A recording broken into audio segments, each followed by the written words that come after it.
Attendees are in listen-only mode. Good morning, mortgage coaches. Thanks for joining us for another Thursday training session. Do remember this is an open Q&A, so if you have questions as we're going through the content today, please go ahead and type them into the questions area of your GoToMeeting toolbar. I'll be watching that on my second screen, so as questions come in, I will try to address those for you to the best of my ability. Also want to make you aware that there is a handout in the GoToMeeting toolbar, so if that's already collapsed on you, there should be a little orange arrow in the top right corner of your screen. You can click on that and it'll open up the toolbar. You'll see where the questions area, and you'll also see an area called handouts, and there's one called a getting started guide. Make sure to download that if you don't have a copy of it yet. It's very useful information that can help you with a number of things, from recording video on your phone to what types of scripting to use, some best practices on how to produce your presentation, even some email scripts that are available for you. So make sure to download that. Now, with that said, today I'm going to keep it kind of free form, open flow, and I'm going to just kind of give you some tips and tricks for speeding up your Edge presentations so that you're not wasting time doing the same items over and over again. We're going to touch on templates, and then I'll show you just a couple of cool tricks that you can use to repurpose previous presentations. So with that said, let's go ahead and start off in templates real quick and just make sure everybody understands what your templates are. We've got two different types of templates that are available for you, and they're in your settings. So when you log into Edge and click on settings, you'll see that there's an area called product templates and there's an area called fee templates. Now, the difference between these is fee templates are specifically just the itemized fees for a particular type of loan. Product templates are the entire loan, so everything from the interest rate, the term, the whole 9 yards, it's all here, and you can also incorporate a fee template within them. So what I would tell you is that fee templates are incredibly important. You definitely want to build those out, but you also want to build out a good chunk of product templates that encompass those fee templates so that you can do a lot less legwork. Now, what I've done here, and certainly feel free to mimic this in your account, is I've chosen the most common products that I use here. So I've got my FHA 3.5% down. I got my VA 0 down, a USDA 0 down, and then a single premium MI buyout. I've also got my 5% down conventional. Now, the reason I numbered them before my product names here is because I want them to appear in the top of my list when I go to choose a product template. So feel free to do that. Just remember that these are going to be sorted in order when you go into Edge. So if you number them, they'll appear in the order you want them to. Now let's take a look at what's inside product templates. So we've got things like the template name, which this would become the product name when you bring it in. You have the ability to set what type of upfront premium is there. Obviously, if this was a conventional, we'd want to select none here. But in this case, this is an FHA, so I've got my FHA flag in there.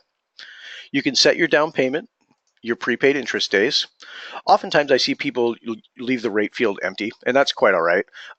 Depending on what kind of integrations you have available to you, if you're on an enterprise offering of our solution, you may have integrations to things like Optimal Blue or other product and pricing engines. You may have integrations from your CRMs and so forth. So the data that you're getting may be coming in from a number of different places. So just a little heads up, we're actually going to be publishing a new feature inside our product templates that if you leave the interest rate blank and you pull in information from one of our API partners, when you put a product template over the top of it, it won't overwrite the rate that you brought in. So specifically for product and pricing, that'll make it so you can just apply a template over the top without losing the information that you brought in from the pricing engine.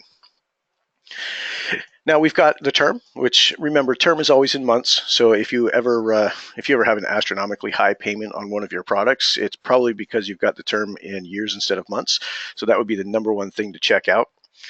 You can specify the loan type, and I would highly recommend that one of your, or at least one of your product templates would be some of the ARMs that you're offering. So you can see I've got one here called my 7-1 ARM 6-month LIBOR. I've got my caps in there, my down payment percentage, even down to my IO months.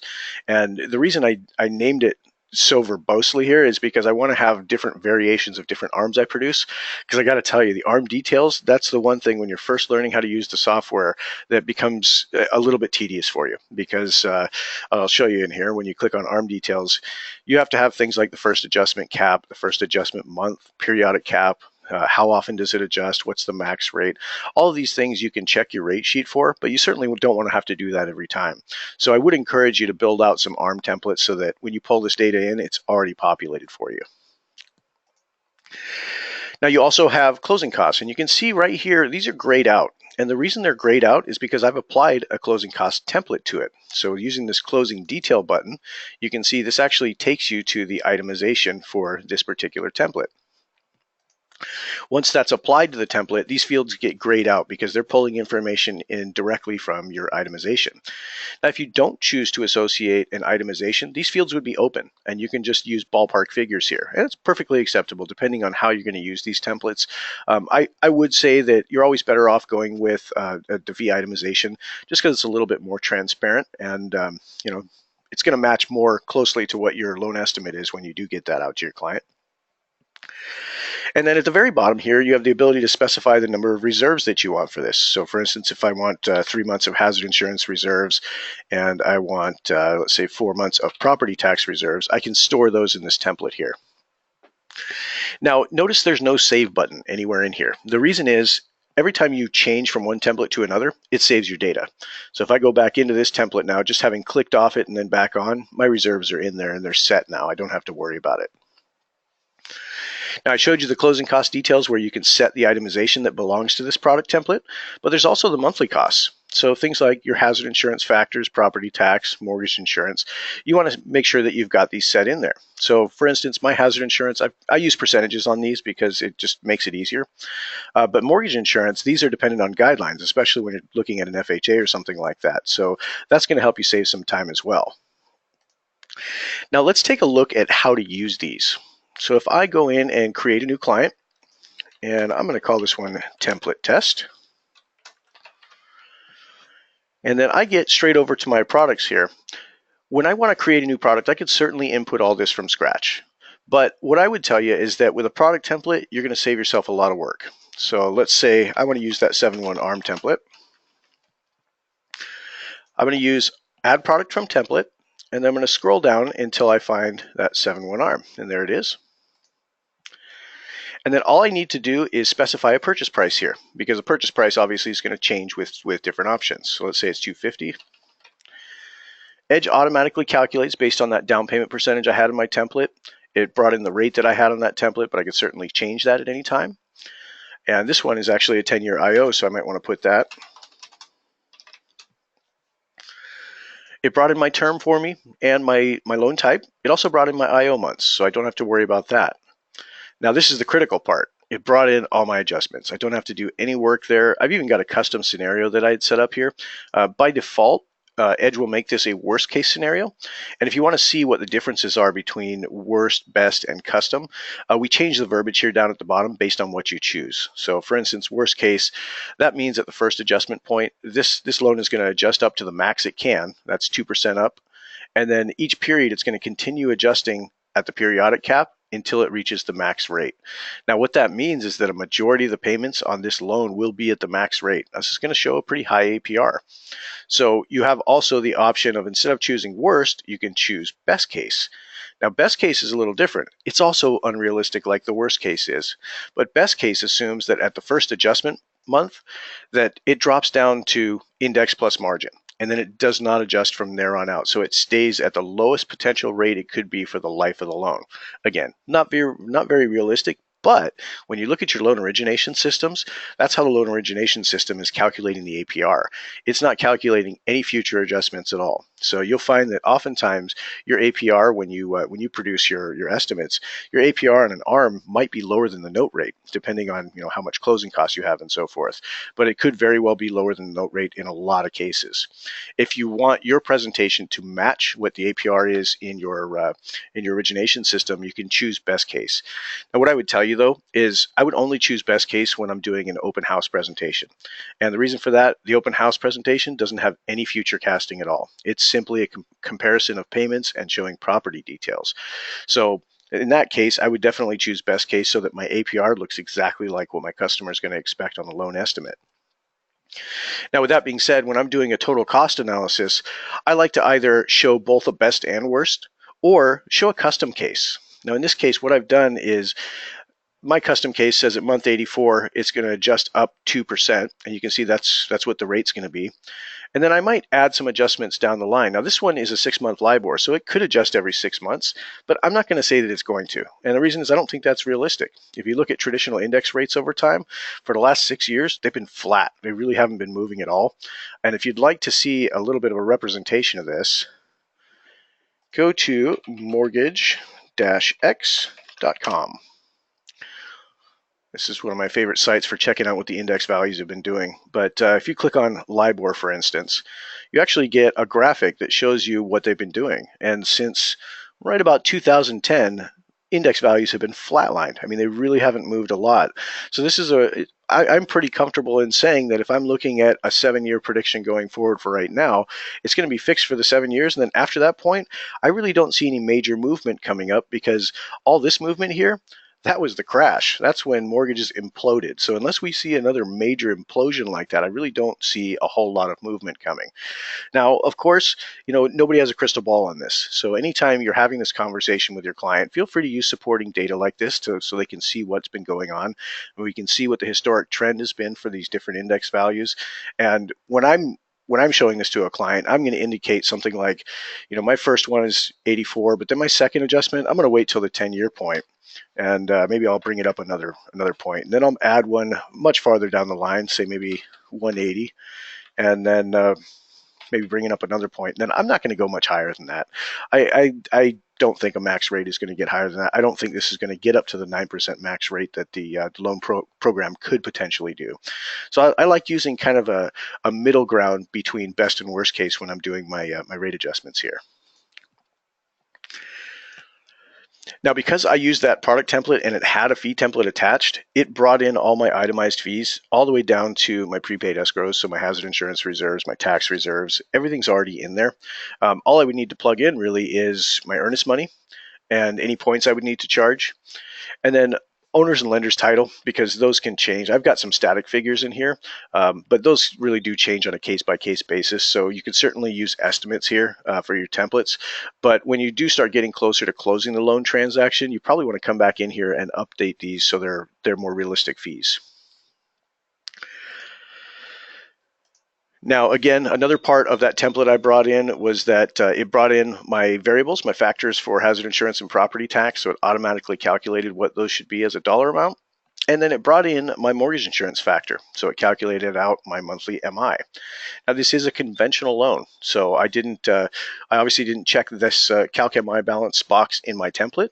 That's only to be used with FHA and USDA loans. So for those of you who don't know what this feature does, for government loans that do require a monthly mortgage insurance premium or a monthly fee like USDA does, it's always going to be it's based on a declining balance. So what happens is every 12 months, that mortgage insurance payment is going to be recalculated based on the last 12 months outstanding balance. So it's an average balance for that entire 12 months. So it's going to go down over time. So each year I may start with 168.75, but by the end of this loan, my mortgage insurance is something close to $25, because once I start getting that principal all the way down, obviously the average balance is really low, which means my mortgage insurance is going to be really low. Now, conventional doesn't act that way, of course, so we're going to leave that unchecked. Conventional says that I'm going to pay this static amount until I hit the 78% loan to value mark, and then MI is going to fall off completely. Now, I've got my initial 7/1 ARM product in there. If I want to add another product, I can certainly put in any other template I want, but I want to show you a little bit of a shortcut here if you don't have templates already created. If you have input one product here and you've got everything complete the way you want it to look, you can save this as a template when you get to the end of the product. So if you haven't created your first product templates yet, you can actually go back to previous presentations that you've done, find a specific type of loan, and get to the third page of that loan and then save it as a template. So I could do, say for instance, this one is 317. So that's just, I'm dating this, but I have now saved all that information from all three screens into a new product template. So now anytime I want to, when I want to add a new product template, or when I want to add a new product from that template I just saved, and this one should be at the very bottom now. There we go. There's my 7/1 ARM 10-year IO from 317. I put in my purchase price, and then just name the product and everything else is done. So this is 7-1 ARM at 260K. And again, everything came over for me for the ARM parameters. My closing costs are all filled out. My monthly costs are all filled out. Now, what this nets us is within a couple of easy steps, I was able to get straight to 2 full products created. But the reason I zipped past all these first 4 screens is I wanted to make you aware of something. When you get to this analysis screen, if you're seeing a current mortgage here, it means that you haven't told Edge that this is not a refi yet. This is in fact a purchase transaction. So how do we get rid of this current mortgage? Well, when you're in the goals section, simply tap the purchase a new home goal and then tap a right or left arrow, and that will save your work. Now when I get to that analysis screen, you can see it's removed that current mortgage. So I'm just looking at new purchase options. And in this case, you know, my 7-1 ARM at 250 is obviously going to be a little bit less expensive than my 260 property. But when you're having this conversation, this is a purchase power presentation. So I'm showing them the same loan at different purchase options, so different purchase prices. Now, when we're doing that, naturally the borrower is going to pay more. For the higher price property, they're going to pay more in interest. They're going to pay more on a monthly level. But what's the advantage to getting the higher price property? Well, it's their net worth. Because now with the higher price property, their net worth over time, they're accruing more equity. They have a higher baseline starting point. So if I'm having the conversation with my borrower about different price points that they're considering, I'm obviously going to let them know, yes, it will cost you a little bit more to get this this 260 product. It's $10,000 more of house here. And we can see over the 5-year period of time, it's going to cost you just short of $2,000 in extra interest and mortgage insurance if it does require it. In this case, it does. So we're looking at $2,000 there. And if I put the long term at 5 years, now my story is it's going to cost you $2,000 more in interest, but you're actually making just short of $4,000 more on the net worth over the same time period. So this is a 5-year period. So the wash here is, yes, you're going to have to come in with a little bit more money to begin with. Yes, you're going to pay a little bit more interest in over time, but over that same period of time, you will have a higher equity position. So this is great for when you're doing that consultative planning. Where do you want to be in 5 years? Where do you want to be in 7 years? Are we looking to stay here?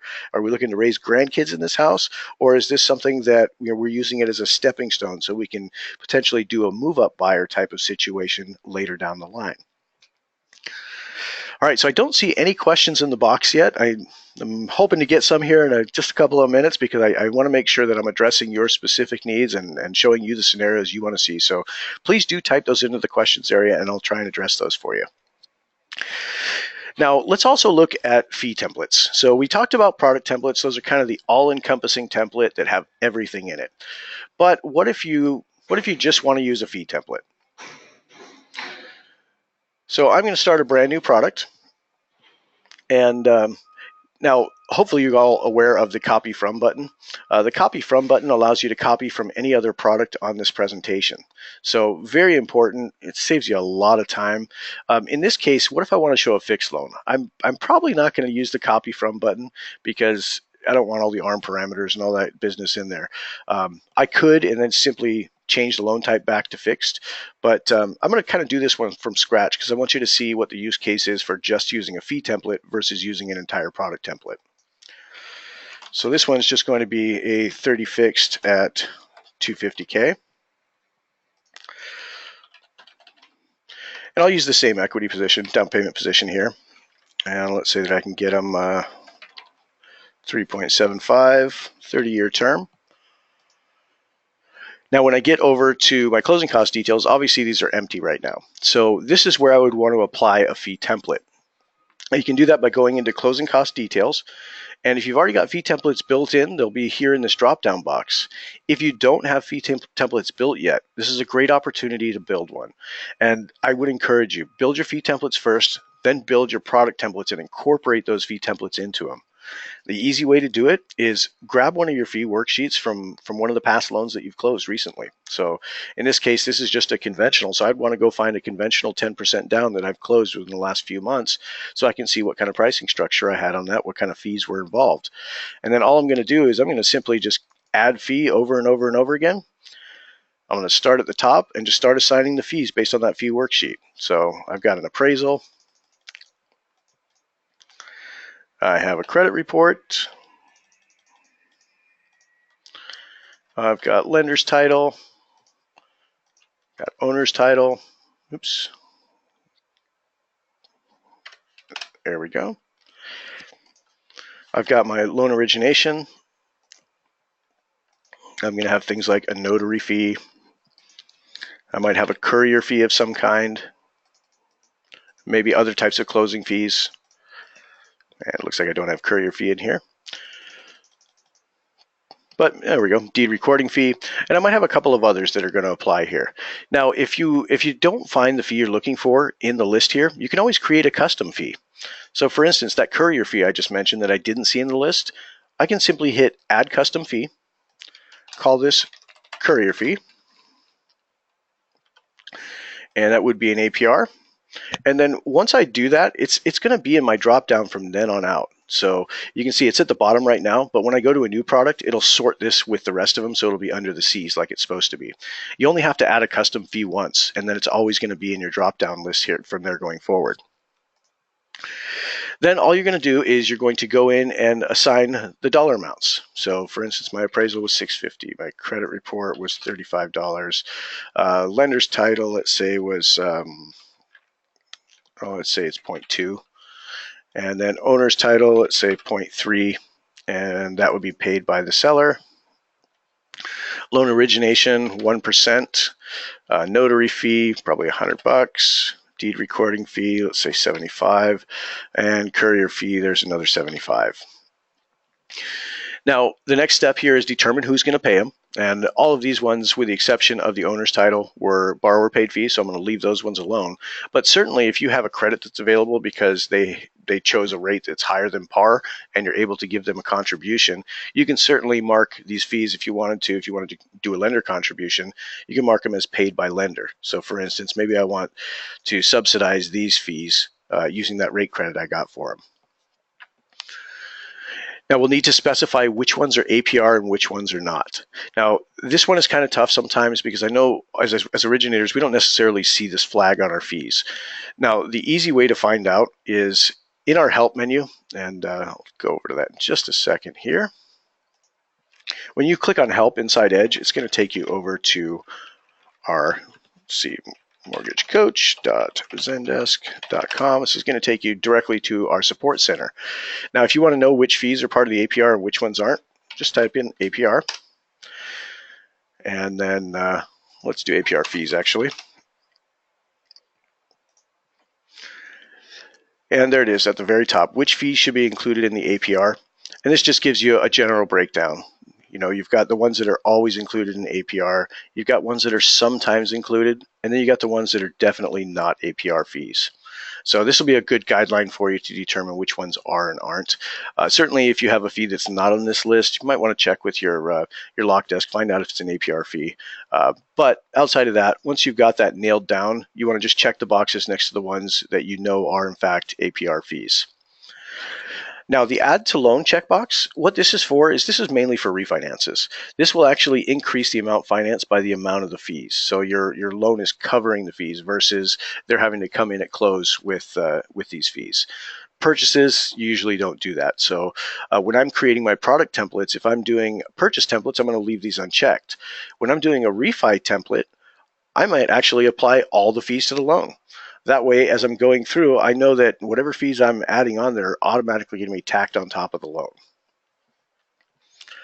Now, PPE, this one leads to confusion sometimes. Just think of this as reserves. Anything that's a reserve, you're going to mark this checkbox. And the reason this is separated out from the other fees in Edge is when we're looking at our short-term savings area and we're comparing the total cost over time between loans, we're looking at things like interest, mortgage insurance, and closing costs. Now, when we say closing costs, that figure should not include the prepaid escrows. So the hazard insurance reserves, the tax reserves, mortgage insurance reserves, those should not be part of the 5-year cost when you're looking at that. Now, that's the way we calculate it. Now you will see we have the CFPB's version of the 5-year cost as well. So as long as you check these boxes correctly, the fees will be appropriately assigned to where they should be. Now notice I didn't add any reserves here. The reason I didn't is I'm going to use my monthly multipliers instead of just trying to figure it out. So I'll apply that to the loan. And actually, I'm sorry, our conversation was creating your first fee template. So I've taken all this from a fee worksheet. Once I'm done and I've got this all set in place, I'm going to save this as a template. And this is going to be 10% down, purchase, conventional. Now, if you want to make it available for a specific state, you can do so by selecting the state from the drop-down. If you don't select a state, this will be available no matter what state you choose. So this will be available for all states. And then once you've saved that, it's going to be here in your drop-down. So now I've got this available to apply from a template on any future one that I do. Once I'm done there, I'm going to apply it to the loan. I'll put in my prepaid interest days so it matches the other ones. And then I'm going to go fill in my monthly costs. Again, I'm going to use those same variables as I used on the other ones. Some of you may have noticed I didn't move my mouse there as I was going through. If you're like me and you like to use your keyboard more than your mouse, there are some shortcuts that are built into Edge. You can tab between fields. Now, notice that when you tab, if I want to get over to this field right here without using my mouse, I'm going to tab over to the percentage. Then I'm going to hit the space bar on my keyboard. That basically taps that button. Then I'm going to hit the tab key again to get to the field I want. Now I can input, hit tab, tab again, spacebar, tab, input. And I can do that going down to my mortgage insurance as well. Oops. Now finally, my reserves. Remember, I didn't put any back in my fee template there. I'm going to put them right here though. So I want 3 months of hazard and 4 months of property tax reserves. When you put those in, what it does is it takes that 3 and it multiplies it by the figure right here. Then it shoots it backwards into your closing costs. So if we look at our closing cost detail now, we'll see that these fees have come in. They're grayed out because these are being calculated based on those multipliers that I put in on the previous page we were looking at. So they automatically piped in these fees. It automatically marked them as prepaid escrows. I don't need to do anything with those. In fact, you don't need to go backwards to check. Just understand that if you do use these multipliers, they're going to pipe them backwards for you. All right, so I have 3 different products in here. And if we take a look at our analysis now, we can see that my 7.1 is obviously the least costly. When I keep going forward here, the 7.1 at 260 is a little more pricey. 30 fixed at 250 is the highest cost program for this particular scenario. Now, one thing to remember, your monthly savings, you're always going to have one part of the graph that's empty. And the reason is that's your benchmark. All these other ones are showing a savings relative to that program. But you can change the benchmark. It will use the highest cost one as the default benchmark. But if I want to change that to say show a cost of waiting type of strategy, I can use this selector right here. And instead of choosing the default, which happens to be that 30 fixed 250K, what if I want to choose the 7.1? Now that has taken the graph backwards. So this 7.1 at 260, it's going to cost you 46 more. This 30 fixed at 250, it's going to cost you $386 more. Same thing can be done in the short-term area. You can see that my most costly one is this 7.1 at 260 here. Now, if I want to shift that around, let's say I'll do it like that. Now I can see there's a negative savings here, so it's going to cost them $2,000 more to do this one. It'll only cost them $423 more to do this one. Now we can move the time metrics too. Now these are 7.1 arms, so for my short term, I would probably set this right at the 7-year period. So we'll do it at 84.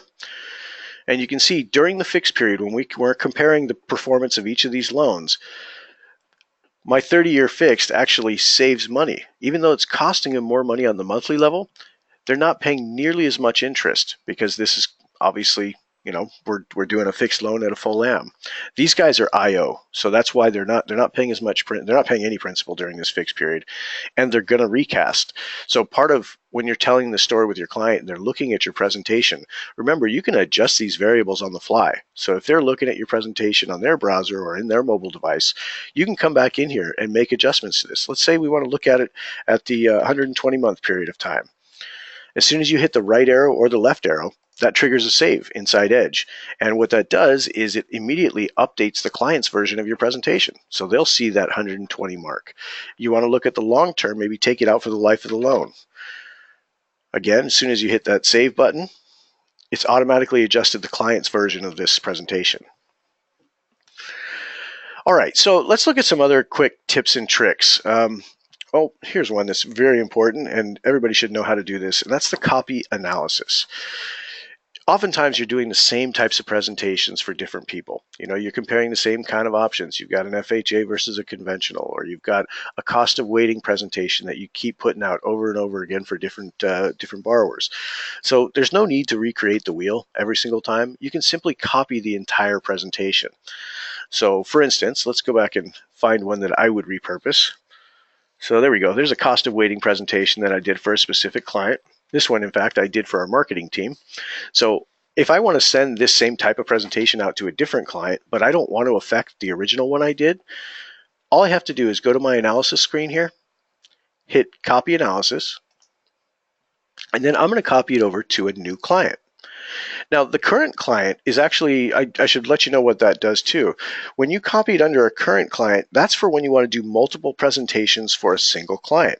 So the question through our support box often comes in and says, I want to show 5 different products, or I want to show several different price points, but I only have 4 potential slots that I can fill up on a total cost analysis.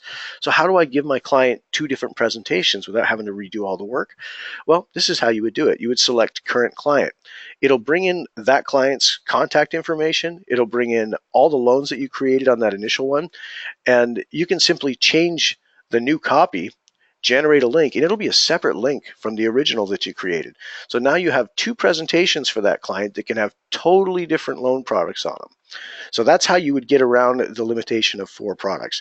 Now, I will tell you, I don't see that happening very often. Most times, you kind of get lost in the minutia if you show too much. So usually, and Dave Savage will say this too on his Tuesday interviews, that less is more when it comes to loan options. You want to give them a couple of options to start the conversation, but really the options you're presenting should be based on their goals. So you want to be fine-tuning what their goals are when you're having that conversation with them, so that you can show them just the products that really make sense for them. Now, in a case where, let's say, my borrower only qualifies for an FHA loan, they've got just the FICO score necessary to get that FHA. They don't have much cash in the bank, so they need to go with that 3.5% down. And really, it looks like there's no other product I could potentially offer them. So what do I do in a case like that? If I've only got one product, my graphs are going to be empty. I need some comparative graphs.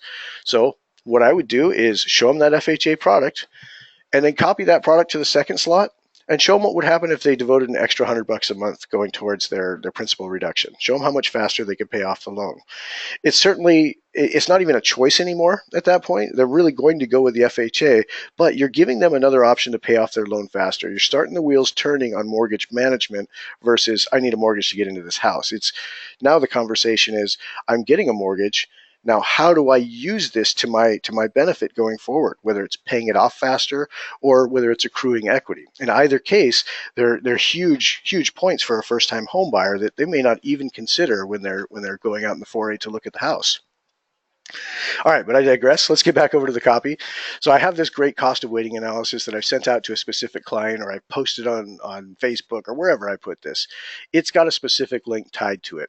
So I want to repurpose this one so I can send it to somebody else. I'm going to hit that copy button. So copy analysis. Then I'm going to choose new client and hit OK. Now what this has done is this has brought over the entire presentation minus the contact info. So you can see I've got all my loan products there. I can now repurpose this to use it for somebody else. So this could be, I could even change this to be a marketing presentation. So I can put a report headline, own your dream house today, or don't wait to buy, whatever it is. And then friendly name field, I would actually indicate where I sent this. If I'm using a report headline instead of a borrower name, I like using the friendly name so I know where this link is living. So posted to LinkedIn.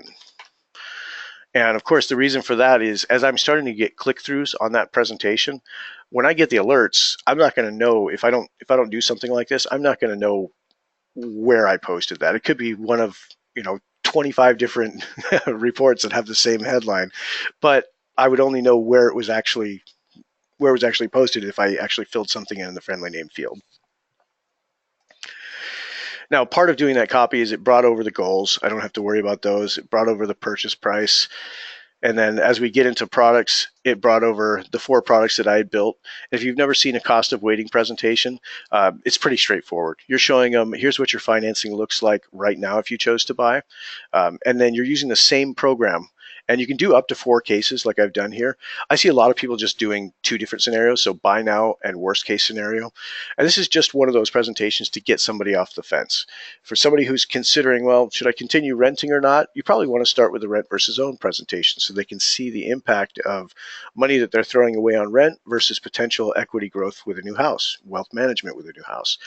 But if this person's not in that rent versus own type of scenario, they're just kind of on the fence as to whether they should pull the trigger on this transaction, then that's when a cost of waiting total cost analysis comes into play, where you show them, here's what happens if you were to purchase right now. This is the pricing I can get you.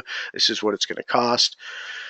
And then if you chose to wait for a drop, so you wait for a price drop, and what I did is I reduced the purchase price by $10,000.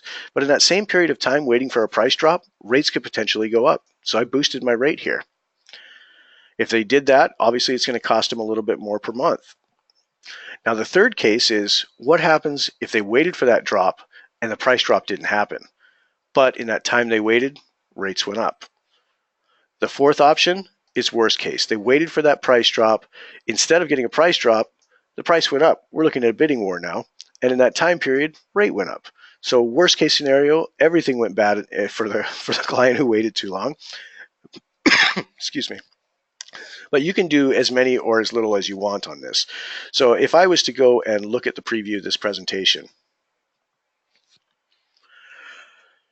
you can see I've got 4 products, and this is actually where those benchmarks come into play, and come in real handy here. If I buy now, yes, it would save me $145 versus this potential worst case. But if I go back into Edge and I want to show the pain point versus the savings, I'm going to go into my analysis screen and I'm going to change those benchmarks.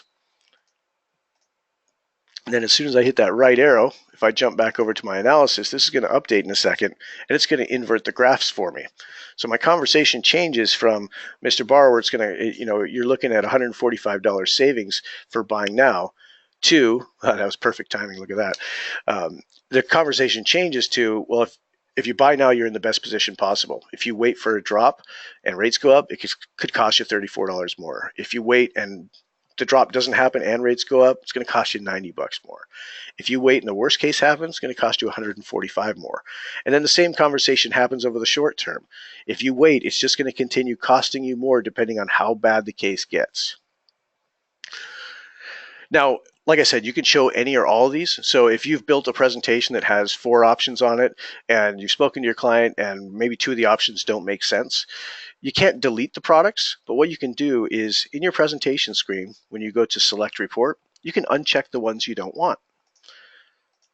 So for instance, this is that 2 case scenario that I was telling you about that a lot of people show. If I uncheck those, you're going to see that 2 of these loan products are going to disappear. And this will update on the fly on its own. So you can start off showing a client multiple products that make sense for them. And as you continue to hone down what their goals are, what their potential qualification parameters are, you can strip loans off that no longer make sense for them. Or like in this case, I wanted to keep it simple and straightforward. If you buy now, it's a good deal. You're going to get this great rate. If you wait, you could potentially get a higher rate and it could potentially cost you more. So real simple and straightforward here. But again, it's dynamic, so you can change this however you want. I could even come back into that analysis screen and push this out longer. Let's say I want to look at the 10-year period of time. Trigger that right arrow, and then come back to my screen. This is going to update in a few seconds to be, instead of 60 months, it's going to show 120 months. There it goes. So it's just kind of up to you in terms of what the goals are. And in a case like this where I've adjusted from 5 to 10 years, that would be maybe based on my client telling me that, well, my kid is in grade school right now, and in 10 years, I'm going to need to send him to college. So I want to find out where I'm going to be in 10 years so that I can ensure that I have adequate funds to help with that. So that now becomes a goal point. I would definitely use that in either the short term or the long term area. If you're looking at wealth creation, so like in a case like that where they need to set aside money, you can use the reinvestment strategy to start earmarking funds to go into a savings account, and you can show them how that's going to grow over time. Then you can change your long-term years to reflect what their goal was.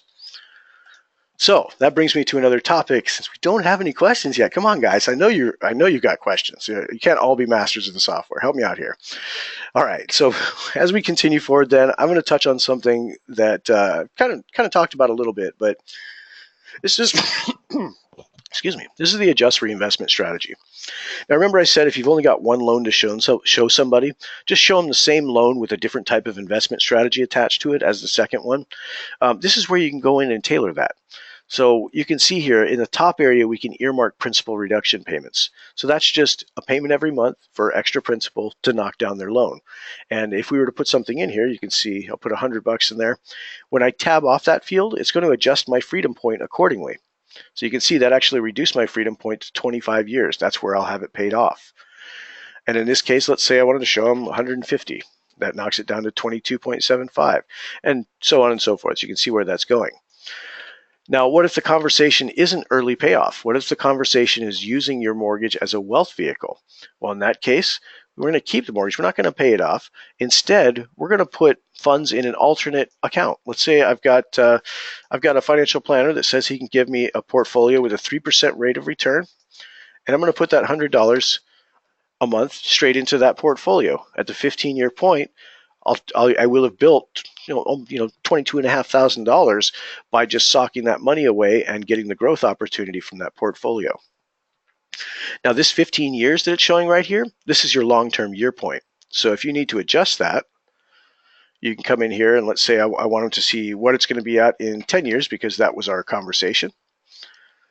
I'll hit my arrow and come back in. And then if I go to my reinvestment grid, you can see that at the 10-year point, they will have just short of $14,000 in that account. Now you can set the yield rate on that. You can even set, if it's a current investment, you can set the current balance on that. They've already got $5,000 in there. And using this extra $100 a month, going at the 3% rate, that investment's going to be at 10 years, it's going to be $20,000. So we can show them how to build wealth using this. And the great part about this is you can do a combination of all of them if you want to. Let's say my client has told me that they have $250 a month extra to spend after their mortgage is paid, and they want to know, they kind of want to have the best of both worlds. They want to pay off their mortgage a little bit faster, but they still want to put some money away. Well, if I've got 250, maybe I'm going to recommend to my client that they put 100 into the principal every month to pay it off in 25 years instead, and then put 150 into that interest yield account here. So not only will they pay off the loan faster, but these are working in conjunction with each other. So they're also socking money away. Now, a feature that most people aren't aware of is this payoff first with accumulation. What this is it means when you have enough in your investment account here to pay off the remaining balance of the mortgage, it's going to pay it off. And you'll see that our freedom point will actually adjust. Right now, they're just putting principal towards the mortgage here, and then they're putting this in an outside vehicle. But when that outside vehicle is enough to pay off the remaining balance, if I check that box, you can see it's now reduced the freedom point 19.92 years. These two working together, they're paying down the principal, socking away money until they have enough to pay it off. The payoff is now 19.92. If they don't want to use that money for the payoff, just uncheck that box. Freedom point remains the same, but you can knock this out to 25 years if you want and show them exactly how much they'd have in the bank at 25 years or at 19.92 years in this case, because that would be where they would be able to pay it off. All right. So, okay, I got another one. Let's take a look because this question comes across quite often in the support box. I've prepared an open house presentation for one of my partners. How do I turn this into a total cost analysis? All right. So let's say I've got my, let's go with Dave Gubler. I've prepared this for my partner. I put it out in an open house presentation, and I got a bite. And one of the people who came through wants to work with Dave and I to get this transaction done. Now I need to prepare a total cost analysis for that borrower. So how do I get the analysis points that I put here, this 30-year 20% and this 15-year 20%? How do I get this from an open house flyer over to a total cost analysis? Because if I use the copy button, I can only copy this to another partner. I can't make this a borrower-facing report. So what do? At the end of each product, remember I showed you there's that product templates? Save this as a template. And what I'm going to do, I'm just going to call this Gubler1. And then I'm going to go to the end of the second product, save that one as a template, call this one Goobler 2. Now I've got those products saved as a template, so now I can go in and start creating a total cost analysis. And I'll call this one Goobler's client. And then I'm going to go into my products. I'll simply add my purchase price. And then I'm going to use add product from template. And there's my Goobler 1. Pull it in. It saved everything for me, identical to what I had on that open house flyer. Do another product and put in my purchase price. And this one is going to be the Goobler 2. I've effectively moved both of those loan products from an open house to a total cost analysis. Now, when you're done doing that, because you're going to end up with a whole bunch of product templates, you can go into your settings and delete those product templates. So you can see if we go down here, there's the ones I just used. I'm simply going to delete that template, and then I'll go and delete the other one in there. And now there is no trace. So I've effectively moved two different products from an open house over to a total cost analysis, and then did a little cleanup work in the back to make sure that my product templates aren't getting cluttered. All right, so let's touch on the Edge widget. Hopefully you guys have seen this before. We haven't showed it on a lot of calls recently, but this is a very effective tool that you can use as a widget on your websites. You can actually send this link out to your clients so that they can help collect leads for you. But let me show you what it looks like. The widget allows you to prepare basically a link that is custom for you. And when somebody clicks on that link, or when you embed it in your website, they're going to see this guy here. So it's going to have your logo. It's going to have whatever you happen to call this particular widget. It'll have your name, your licensing number, your address. It'll have a picture of you. And all it is a lead collection form. So the client, or your realtor partner for that matter, could come in here and say, oh, I just met with John Smith and he wanted to talk to you. So what does the realtor do? Well, he pops open his phone, taps on your link, taps on your widget, which I can tell you he can also save to his phone on the desktop, and it's going to be your picture there. But he can tap on that, open this little form up, and say, John Smith, and this is jsmith@hotmail.com, and then put in John's phone number. And once he puts that in and hits submit, what's going to happen is you're going to get a notification that you've got a new lead received.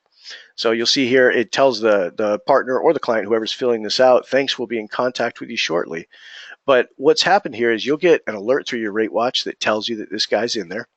And when you go back over to Edge, it's actually going to be in your client list. So if you go to view all and then search John Smith, and it looks like it's probably this one. Yep, that's the one, because that's today's date. That came in direct from that widget. So just the 4 pieces of information that were collected from that widget started up a new presentation for me. Now my realtor partner has passed this lead along to me. I've got John's name, his phone number, and his email address, and the contact information. I can call him and start preparing my total cost analysis for him. So the easy way to set up this link is go to your settings.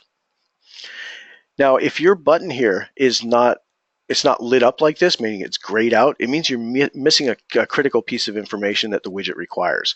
So it does require that you have a cell phone number, and it does require that you have a business address in there. Once you have those enabled, you can hit Create Edge Widget. This is going to take you over to a very simple form that allows you to create it. Do you want to receive an email when an entry is received? Yes. Do you want to receive a text when you get an entry? Sure, I want a text. Do you want to have an alternate number receive a text as well? Maybe my loan processor should receive this text. Absolutely, so I would check those boxes. What do you want to show on the widget? Well, my photo, my logo, my address. If I don't want to show my address, that's fine. And then the header text. You can see I used Get Your Personal Home Loan Options Report. You can call this whatever you want. Additional text, this appears at the bottom of the widget. I put something like, make sure to share this link with your friends and colleagues. And then the confirmation message. Once they fill out that widget for you, this is what's going to show up as the output. Now, once you've got all this information, the way you want it, simply hit Update Form Options. You'll see it'll say Updated here. And then you've got your own personalized link. This is your link, and this directs to your widget. You can see it's just clientsforever.com/, and this is going to be your cell phone number. So it's very easy to remember because everybody knows their cell phone number. So as you're giving this out to your clients or to your partners, you can simply tell them what it is, or better yet, text them this link and have them tap on it from their phones. Once they tap on it, there's a function on both iPhone and Android that allows you to save that particular link to the desktop, kind of like an add favorite when you're working in a browser. And I'll see if I can show you that real quick, show you what the output looks like.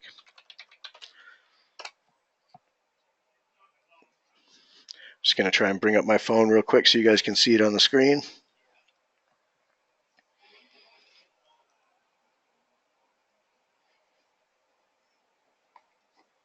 There it goes. All right. So this is my Android phone, and what I had done, you can see. Let's see here. Oh, there we go.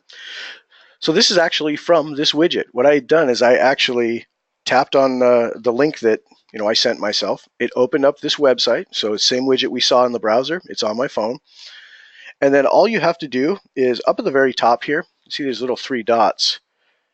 You hit that guy, and there's actually Add to Home Screen right here. And that will add a picture of you. And you can call it whatever you want at this point. I'll just add it as is. And it'll tell you it's been added to your home screen. Now, on an iPhone, it's a little different. You don't have these 3 dots up on the top. Instead, you have a little up arrow at the bottom that is your share function. And when you tap on that one, there's an option to add to home screen. So as you're delivering this to your partners, because that's what this is for, it's for lead capture. If you send your partner one of these links and you're meeting with them real time, you text it over to them, hey, click on this link for me. They click on it, they see this guy. You can show them how to add this to their desktop. So, or to their home screen, I should say. And once that's done, let's see, there it is. So that's the new one that I put up here. I didn't show everything, but you can see this guy is actually the original one that I used. So it's a real easy way. Now your realtor partner is out in the field and they meet somebody and they want to get them in touch with you. All they have to do is tap on your face, type in 4 pieces of information or have the client do it, and then hit submit. And when they submit that, you're going to get a notification and a new record inside Edge. All right. So with that said, guys, I think I'm going to go ahead and close out the call in just a couple of minutes here. If you do have any questions, I'll keep this open and just kind of look for questions on the sidebar here. But with that said, if you ever do have any additional help that you need or anything like that, check out our support center first. It's got a wealth of knowledge in there, and you can do that by just clicking on Help. That'll take you over. You can search for just about anything you want, or you can go through our forums here. There's a lot of interesting stuff in there, a lot of videos, hundreds and hundreds of videos for very specific topics where we show you how to do what you need to do inside Edge. But certainly, if you can't find what you're looking for, just submit a request. So you hit submit request. You can also just send an email to support@mortgagecoach.com. It's going to go to the same place. But this will help us to identify a little bit further what you need here. So, give us your email address, give us a subject, a brief description of what kind of problem you're running into. Categorize it just to let us know how to divert this to the different members of our support team. And then if you've got an Edge presentation link, this is incredibly helpful. Paste it in there for us. We can look at the presentation from 2 different angles. We can look at it from the borrower-facing version, and we can even look in the back end at your data entry and figure out what might have gone wrong. Say, for instance, you input MI and it's not showing up in the final payment. We can go in there and see in the background that, oh, well, the reason is you have a 78% cutoff, but your LTV is at 75, so there shouldn't be mortgage insurance. Things like that, we can see it on the back end, and we can help you out with it. So make sure to let us know if we can be of service in any way. And with that, guys, I think I'm going to go ahead and wrap for today. There will be a recording of this call. The recording will be in our coaching call archive right here. You can see that the archive is being constantly updated with our Tuesday interviews from Dave Savage, as well as our Thursday training calls. So this will be in here by the end of the day. And certainly, again, contact support if you have any questions. Outside of that, have a wonderful day, everybody. Thanks for joining. Bye-bye.